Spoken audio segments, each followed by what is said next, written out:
Meanwhile, dramatic new developments in the case of an unarmed Florida teenager shot dead by a neighborhood watch captain. The dots have all been connected. Arrest George Zimmerman for the killing of Trayvon Martin in cold blood today. The lawyer for Trayvon Martin's family says he has evidence that blows the shooter's claim of self-defense out of the water, in his words. He released Martin's cell phone records today and offered an account of the teen's final call shortly before he was killed. CNN's John Zarrella is joining us from Florida right now. John, what have we learned about that last phone call and the young woman he was talking to?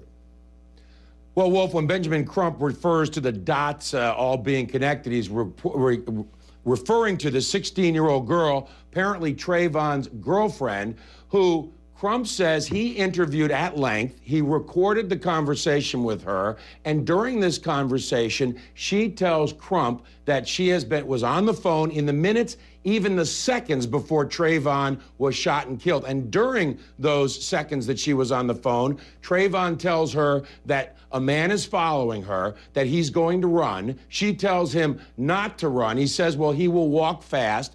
Then she says that she hears a thud as if Trayvon is then falling to the ground. And all of this, Crump says, blows out Zimmerman's claim of self-defense. Never in any account other than George Zimmerman, this neighborhood association, loose cannon, does anybody say that Trayvon Martin was up to no good, that he seemed high or anything. And in fact, this young lady details it completely, the tone of the conversation and the nature of the conversation and what was happening the last minutes of his life.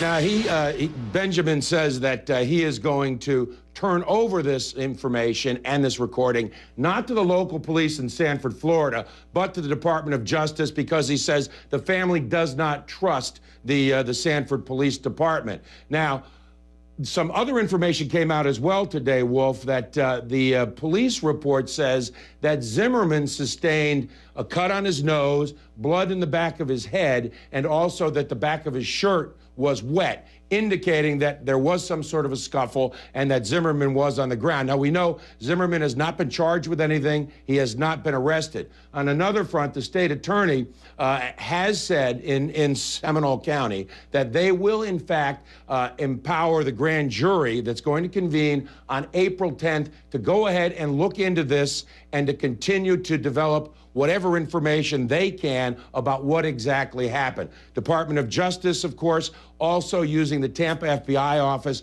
to spearhead a federal investigation, civil rights investigation as well. That is getting underway. So lots of new developments taking place today. Wolf? John Zarrella will stay in close touch with you on this story as well. Thank you. Meanwhile, there's a new reason to believe a deadly shooting spree at a Jewish school may have been caught on camera by the killer. Plus, a series of deadly bombings in Iraq and why the attackers may have decided to strike today.